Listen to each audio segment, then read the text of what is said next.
Welcome to the Crazy Cool Family Podcast with Don and Suzanne Manning. Parents, what if we could give you the power to transform your family into something absolutely amazing? A family where everyone is healthy, gets along, loves Jesus, and has great purpose in life. Hey, let us flip your thinking to unlock the power God has given you to create your own Crazy Cool family. Welcome to the Crazy Cool Family Podcast. Don here today with a very special guest, a guy I have gotten to know over the last, year or so. Welcome, Craig Morgan. Hey, Don, great to be with you again. Yes, Craig and Gina have a wonderful, so today we're going to talk about blended families. So if you are a blended family, you're going to want to especially take note. And then if you're not, then maybe, what this podcast is going to do for you is help you as you interact with a blended family, because it's just, Craig's organization's blended family together, blendedtogether.org is his website. And Blended Together Forever is the name of the ministry. So first of all, just welcome, Craig, and thanks for being on with us. Thanks. And I love your comment that you actually addressed both a traditional family as well as a blended family, because even though some of this may not personally apply to a traditional family, I'm reminded of a grandmother that came to me and said, my husband and I have been married 50 years, but my kids and now my grandkids face this issue. So me knowing some of these things helps me in my own family. So I think you're right. This applies to whether you're blended or not, this content will help. Absolutely. And I didn't even think about it. We have so many grandparents, parents of current parents, if you will, that are saying, there's so many new things that we don't get. Maybe, my parents have been married for 69 years, but yet, so they don't understand some of the nuances of the way families are, what's happening to families today with not just blended families, but technology and culture and all these things. So tell us about your family a little bit and your journey, because you obviously have some blended stuff that takes us here, right? Yeah, exactly. Okay. Well, my personal story, I was very grateful and blessed to come up in a great family. My mom and dad loved me. My mom, as I said, was my biggest cheerleader when I played youth baseball. My dad actually coached me, and my grandmother took me to church when I was a little boy at Vacation Bible School. So I grew up very fortunate, very privileged to have some of those great foundational pillars in my life. So when it came time, Don, for me to get married and have my own family, I figured we would just, the traditional live happily ever after scenario. And about 7 years after my first marriage, that ended, and it kind of shook me. And that's really an understatement. Yeah. for a long time. And I'll go through that road later, but I'll just put it this way, especially for the listener. It always takes two to tango, but I was angry. I was mad at God. I kind of went down a wrong road. I really didn't do any self-reflection at that point. Go, well, Craig, what did you contribute? Because, and later I would do that. But then at the end of that painful period, I met the love of my life, Gina, and she had been through a similar experience. She was married to a chiropractor, and she actually tried to help put him through school. During that process, they had 4 boys, and then all of a sudden one day he wanted out. And so when we met through a mutual friend, we had kind of a common path to connect. And so, as they say, we started dating. It was kind of an off on courtship. And when we finally broke through some trust walls, we'll talk about that more in a minute, we married.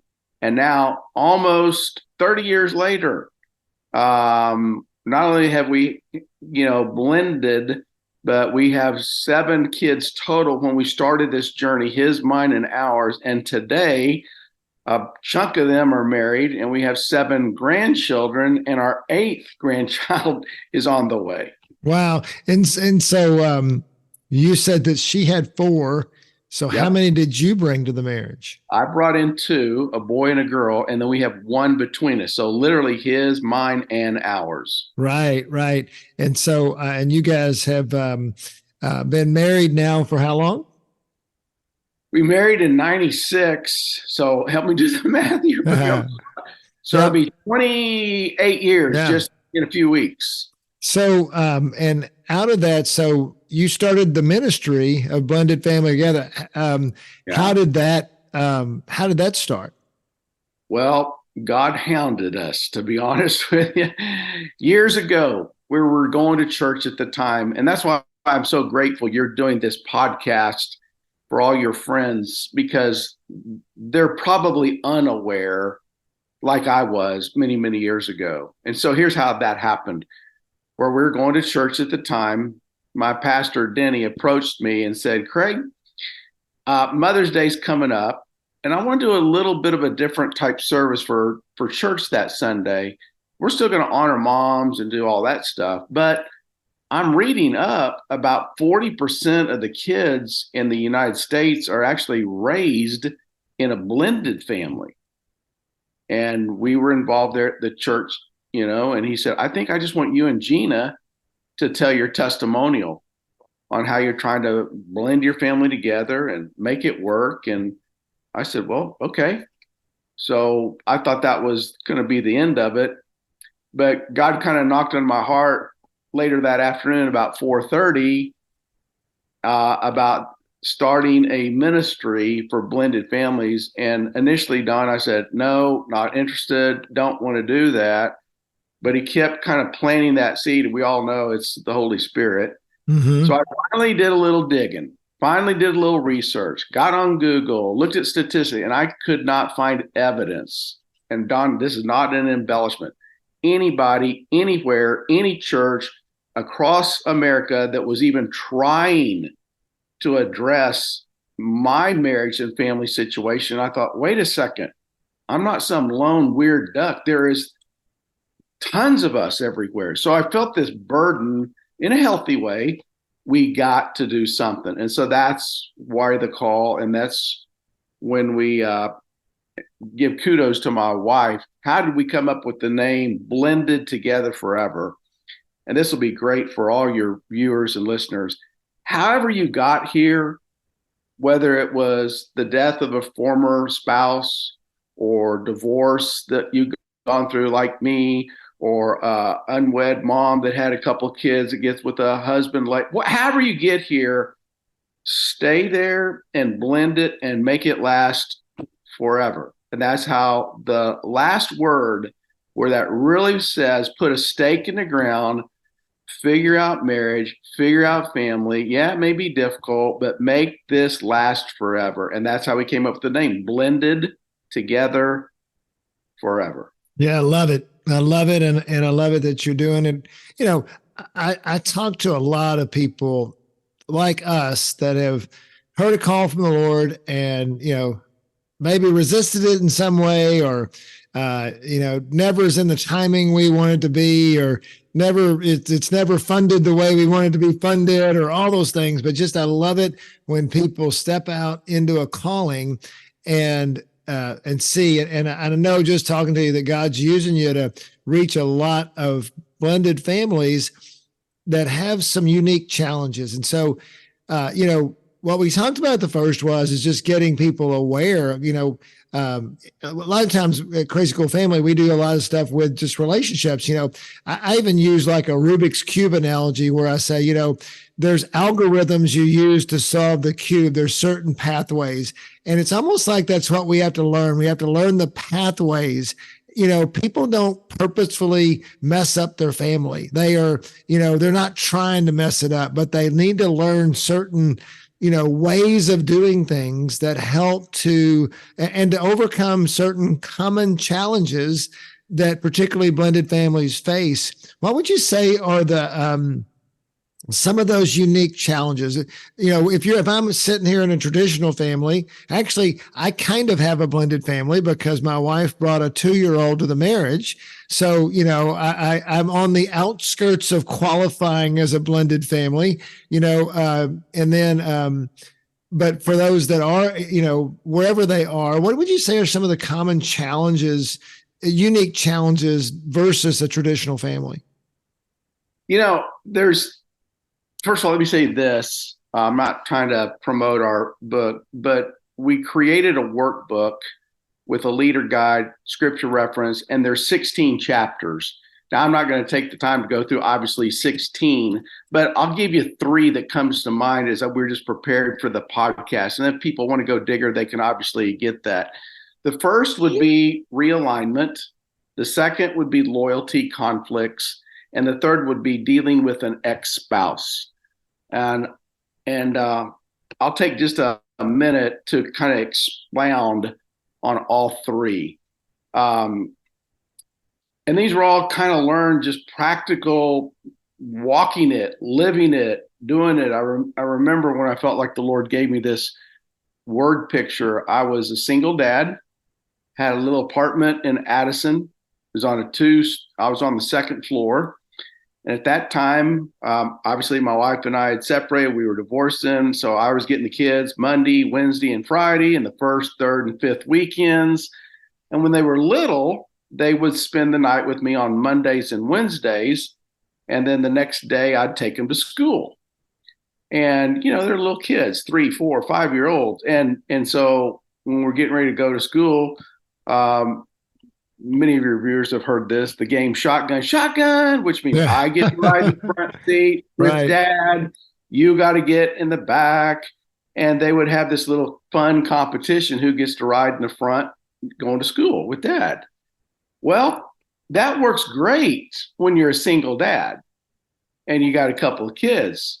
But as life progressed and I started dating Gina, then marrying Gina, all of a sudden, the kids, which were used to being in the front seat of the car, they got to realign and go, well, Gina's going to sit in the front seat now, and the kids have got to kind of transition to the back seat. Now, there's a lot of dynamics, Don, in just that one little scenario. First of all, the kids don't totally really probably understand. They've gone through pain to begin with. And finally, we get a little bit of stability and a little bit of security. And now we're going to change it again. And now I got to get back. And who is this woman? And second, she's not my mom, And so there's a lot of those things that are going on in a kid's brain. But at the same point in mine, I can't say, well, hey, Gina, I love you, but hop in the back seat, because they're like, oh, really? Your kids become before the marriage? And that Right. may work for a little bit, but as they say in Texas, that dog don't hunt forever. And so you got to kind of learn how to realign. And then the third dynamic that comes to my mind when I'm talking about this is Gina's wisdom and security. Like maybe the first day she's not going to buck like I get the front. Maybe she says, I'll hop in the back. But over time, for the family to work, we've got to realign. And in a nuclear family, though, the spouse came first in the pecking order and then the children. But in a blended family, the order of your kids came first and then my spouse came second. So that's why realignment. And you mean, when you say second, you mean in terms of order. You had in a traditional marriage, you've been married and then the kids come. But in this case, the kids are already there and now you're introducing the spouse. That's correct. That's exactly right. So that's one dynamic. And don't you think along those lines, it feels like to me that, there's a secret hope in almost all children. I think my parents are going to get back together someday. Yeah. And so therefore, when that new spouse comes in, then that kind of shatters that dream too, doesn't it? It does. It does. It's tough. As happy and as joyous as a marriage might be for that man and woman, it kind of symbolizes a funeral to the kids because then they know, well, mom and dad won't get back together. That's now over. And so you're right. So there's lots of dynamics there, and you really have to try to walk the shoes and the trails and the paths that the other people have taken to really kind of empathize and understand what they may be either experiencing or at least dealing with emotionally that they're trying to sort through. I think it's a really good point to, especially for people, well, whether you're going through it or whether you are helping someone who is going through it, divorce is like death in so many ways. And then, I mean, I'm just thinking about you living in your apartment on the second floor by yourself, seeing your kids 3 days a week, and then you meet somebody, and so there's multiple like death like instances. Well, think about the stages of grief, and so often, as people are going through it, well, you may go through it when the divorce happens. Well, your kids may go through it when the new spouse is introduced. And all of these stages of grief and release are happening. And it takes a while. I mean, it takes, maybe months and couple of years, not just, it doesn't happen in a weekend, right? Exactly. It takes time. You're exactly right. Yeah, and just being patient when people are going through that process it just takes some time and patience to be able to get people through that. And how do you help people with that process or with those processes, if you will? The first thing that comes to my mind would be keep expectations high. However, the time frame, the length of period, people want to kind of get to the other side. They want to fix things. We want things almost like microwaved, and we expect it to all be good in the next 2 or 3 weeks. No. It takes a long time. That was an awareness for me many years ago. There was a lady, Patricia Papelbon, who had done a lot of study and research, and she said that it takes an average blended family about 7 years to integrate. Oh my goodness. Wow. Now, prayerfully, hopefully, I don't have any stats to back this up right now, so this is just a theory, but hopefully with podcasts like what you're doing, Dawn, and giving resources and hope and other, that you can at least shorten it. Now, it doesn't mean it's going to be easy, and it's definitely not going to be quick, but what most blended families need to do is like slow down and expect this journey is going to take a little bit longer. Keep your hopes up, but it's going to be longer and more arduous as we go forward than you would like it to be. Yeah. And then, I was just looking on your website too. And I think, would you direct them? So, like we love for new families to go through our curriculum. That's, a crazy cool family. We just really help set the foundation. I would recommend that to blended families too. But for the blended families, you have your curriculum you would recommend to help them walk through this, the 16 chapter workbook that you have. How does that help them, with these unique challenges that they face? I think it gives them some real content that they're unaware of. So many people, you've heard the term, the blind are leading the blind. Right. The pioneers, people ballyhoo the pioneers. Yeah, they get the arrows in the back too, because and I think when we did this, it was hard. Just to be brutally honest, it was painful. Right. We would have our writer come to our house every Friday, and we would flesh this out. And there was more than once, Gina would be in tears at the end. She goes, "I'm done." Well, what we were doing was going back into our own pain. And I said, "Honey, we're not doing this for us. We're doing this for other people." And I think because we were so lost, naive, I'll tell a crazy story, but it'll reinforce something for the viewers, why they ought to get the content. I'm new in a second marriage. We go on a little vacation, all of us. And so we actually go to this little golf course, and we put or I, not we, I put my kids, my biological kids on my team. And I put Gina's biological kids on her team because I thought, well, they'd rather be with her. It seemed like logic that my kids would rather be with me. And let's just say it this way, it didn't go well. Okay. Right, right. And I look back and I go, how dumb. But my actual thought at the time was, well, her kids would rather be with her and so I thought that was common sense. No, that doesn't help the blending process at all. And the second mistake that we made that kind of is a glaring one, Gina had four boys and, all this testosterone, and finally, I've got a man that could help me discipline my kids. And so I just thought that they'd respond to me like my kids responded to me. And I'm like, man, that was a mistake because I didn't have any history with them. So I can't just walk in like an authoritative father type figure. It takes time to earn that.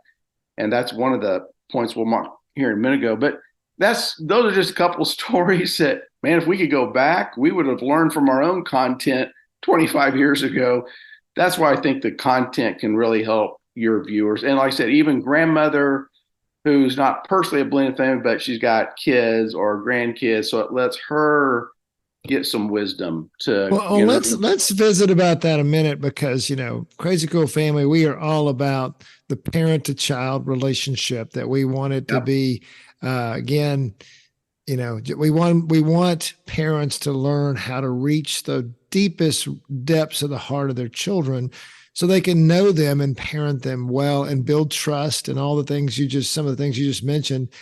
Okay, that's got to be. I mean, I've dealt with it a little bit because my oldest daughter Molly is was my wife brought her to the marriage, and so we've had a little bit of that of even my wife trusting me with parenting her daughter, and not being kind of the mama bear and protecting her. What are the unique challenges and how do they overcome them for a father or a mother who's parenting someone who's not their kid? Yeah, I'll be happy to answer that. And Don, I'm so sorry. I just looked at the clock. I can't believe we've been going, I think, 30 minutes. So just real quickly, they need to be a friend first. What happens is that you get more authority and to speak into a child's life or a grandchild's life or a stepson's life or a stepdaughter's life, whatever, in time. So I would say first, just be a friend. Then you kind of move to more of a trusted advisor. And then eventually maybe you get a lot more authority in their life, like a parent. But here's the key. It's the kid that determines the pace. It's not the adult. Let me say that again. That's good. It's the kid that determines the pace, not the adult. So some child or grandchild or whoever might come along quicker to accept that person in their life, or others might, dig their heel in and don't even want them at all in their life. And you respect that. But in time, you just gradually connect and let them move at their pace. And the kids are going to maybe be in a different pace of acceptance. Right. That's so good. And so, all right, explain that again a little bit, though. I want to maybe go a little deeper with that. The child determines the pace. Isn't that what you said? I did. And so correct. What is that? So how does a parent do that? Okay. So I hear parents going, but I'm the parent. I've got to, I got to lead. So how does a parent let the child determine the pace? First of all, I would tell the parent, get over the fact that you don't need to be in charge and you have to have the rules and they have to be disciplined and follow you, because it's not about you. It's about the kid, and you have to enter their world. And when you really I'll put it this way, when I really tried to understand the four boys that are now my bonus sons that I got to inherit, it was Gina that helped me with this one phrase, Don, that just kind of lit me up. She said, well, Craig, you've always been close with your dad. y'all go to Oklahoma football games together, and he's been involved in your life. But what happened with my boys, and all of a sudden at 12 or 13, when they had some of those questions that could only be answered by a father, their dad clicked out. He was out of their life. So there's a wall up.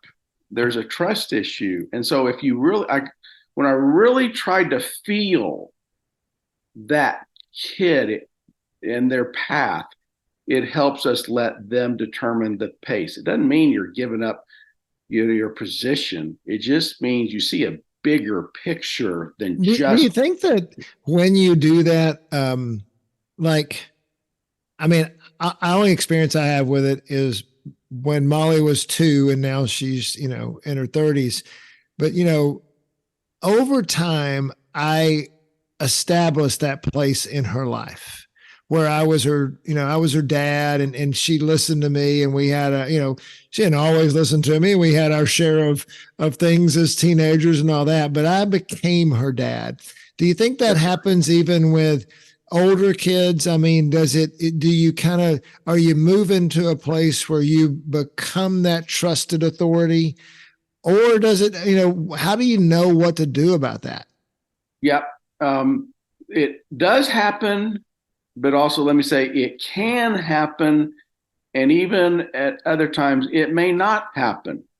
Now, I think when you get it, because we got ours earlier and younger in life, it was probably easier because they didn't have 20 years of a former mom or former dad that then we stepped into their life.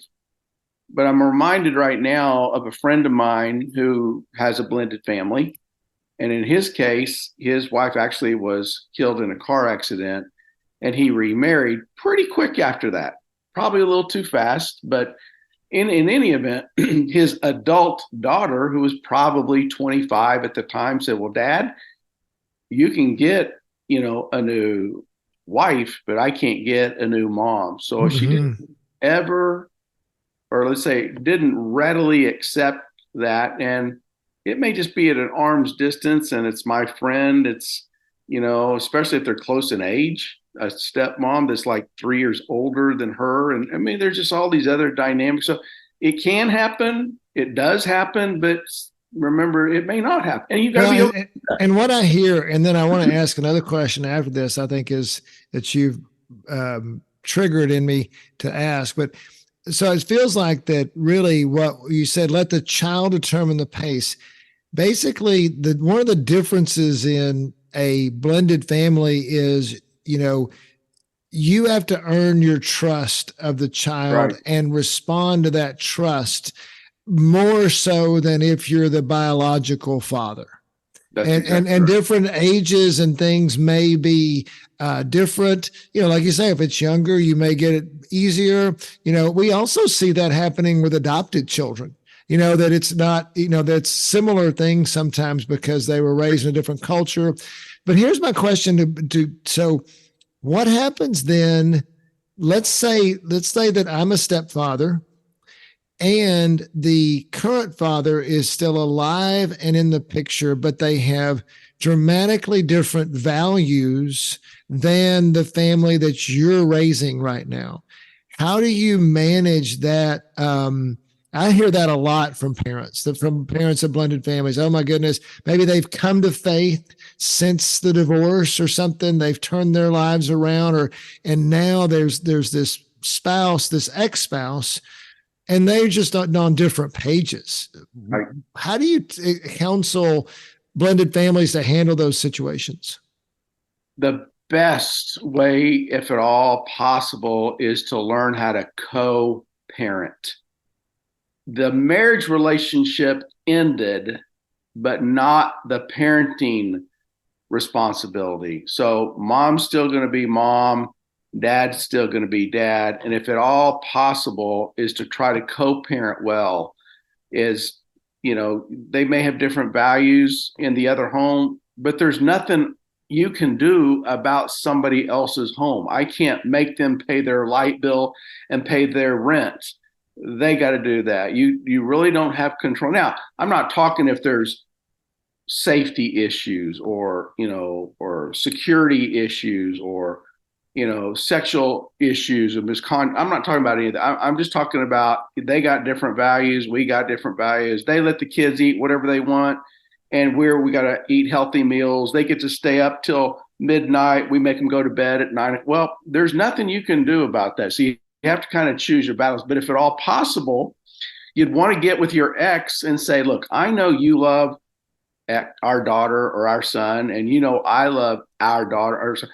Could we figure out a plan where we could at least co-parent for the benefit of our child, that leave any past hurts and issues as best we can out of it? It takes a grown man or a grown woman to be able to do that, but that's what's best. And I think if you just keep in mind this, co-parenting is not about you, it's all about your child.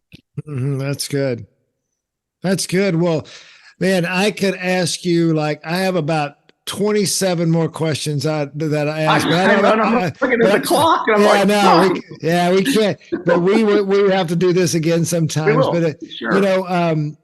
Just as we wrap up here, there was you mentioned a life verse and how that related into your blended family, and I was just curious if and that life verse has to do with my yoke is easy. Tell us about that. But in blended family, we don't think of our yoke being easy. So tell me how, what would you leave the verse with for the blended families and so that they have, hope for the future?